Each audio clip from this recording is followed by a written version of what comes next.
कसे आहात बालमित्रांनो? बरेच दिवसात भेटते मी तुम्हाला. त्याचं काय झालं की कुठली गोष्ट सांगू हा विचार करण्यातच इतका वेळ गेला आणि अचानक एक गोष्ट मला सापडली. आता तुम्ही सगळ्यांनी ते पुलगावला जे हत्याकांड झालं, आतंकवादी लोकांनी आपल्या भारतीय लोकांना मारलं, ते सगळ्यांनी ऐकलं असेल. अख्खं जग हादरून गेलं आणि मला ही गोष्ट आठवली अचानक. आणि मनात आलं, अक्षय तृतीयेच्या शुभमुहूर्तावर हे थांबलेलं काम पुन्हा सुरू करूया. म्हणतात ना, अक्षय तृतीयेला चांगलं काम काही सुरू केलं तर ते कधी बंद होत नाही. या जगात जसं आतंकवादी लोकांसारखे वाईट लोक आहे, तसं लोकांना मदत करणारे चांगले पण आहेत.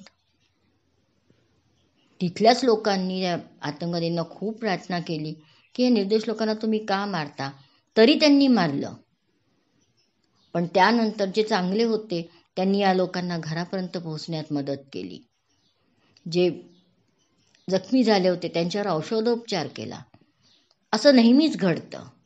नेहमीच जगात चांगले आणि वाईट दोन्ही वृत्तीचे लोक असतात. तर अशा चांगल्या आणि वाईट दोन्ही वृत्तीच्या लोकांची एक गोष्ट, पन्नाधायची गोष्ट सांगते मी तुम्हाला. नाव ऐकलंय का कधी? पन्नाधाय ही मेवाडचे राजा उदयसिंह यांची धायमा होती. धायमा म्हणजे मोठ्या राजघराण्यांमध्ये, जसं ज्यांना आजकाल जसं आपण बेबीसिटर म्हणतो की नाही, तसं राजघराण्यांमध्ये राजाच्या मुलांना, राजकुमारांना सांभाळणाऱ्या ज्या असायच्या त्यांना पण आईचा दर्जा दिला जायचा आणि म्हणूनच त्यांना मा म्हणायचे. तर असंच धायमा होती उदयसिंह यांची. आणि त्या काळात काय होतं, सत्तेसाठी खूप कलह व्हायचे. आधी प्रथा होती ना, राजा मेला किंवा राजा म्हातारा झाला की त्याचा मुलगा राजा बनायचा. पण इतरही नातलग असायचे ज्यांना वाटायचं आम्हीच राजा बनावं, किंवा राजाच्या 2 किंवा 3 राण्या असल्या तर त्या प्रत्येक राणीला वाटायचं माझा मुलगा राजा बनावा. तर या ह्याच्यात एकमेकाचं खून वगैरे हा प्रकार होत असे. त्या पन्नाधायच्या मुलाचं नाव होतं चंदन आणि उदयसिंगच्या वडिलांचे चुलत भाऊ होते बनवीर.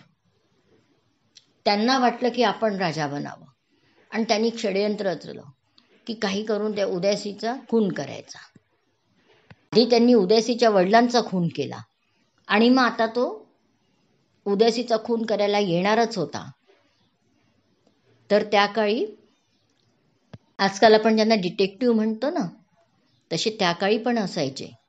जसं शिवाजीच्या काळात बहिर्जी नाईक होते, वेश बदलून ते इकड तिकडच्या बातम्या ऐकायचे. अशाच एका जासूसनी येऊन ही बातमी उदयसिंगच्या आईला सांगितली. आता उदयसिंगच्या आईंनी काय केलं, तिने या मुलाला पन्नाधायला सोपवलं आणि तिला विनंती केली की तू कसंही करून या मुलाचे प्राण वाचव. आणि ती स्वतः सती गेली. त्या काळी नवरा मेला की बायका सती जात होत्या, जाळून घेत होत्या स्वतःला.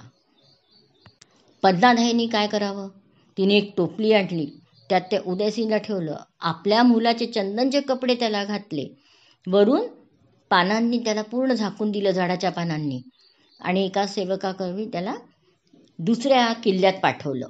तो किल्ला होता कुंभलगडचा. आणि त्या राजकुमाराचे कपडे तिने आपल्या मुलाला घातले आणि त्याला त्या पाळण्यात झोपवलं जिथे राजकुमार झोपायचा. इकडे बनबीर सिंग आला आणि त्यांनी तलवारीनी त्या चंदनलाच मारून टाकलं. या पन्नाधायनी स्वतःच्या डोळ्यासमोर आपल्या मुलाला मरताना पाहिलं, पण डोळ्यातलं एक टिप्पूस तिने पाण्याचा नाही काढला. कारण काय, त्याला कळून जाईल की हायचा मुलगा आहे. केवढं मोठं मन आपल्या देशाला वाचवण्यासाठी, आपल्या देशाच्या राजाला वाचवण्यासाठी तिने स्वतःच्या मुलाचे प्राण जाऊ दिले. तर बघितलं ना मुलांनो, दोन्ही प्रकारचे लोक जगात असतात. आता आपण ठरवायचं आहे आपल्याला कोणासारखं व्हायचं आहे. कशी वाटली ही गोष्ट? चला तर मग पुन्हा अशाच एका छानशा गोष्टीसोबत भेटूया. तोपर्यंत बाय.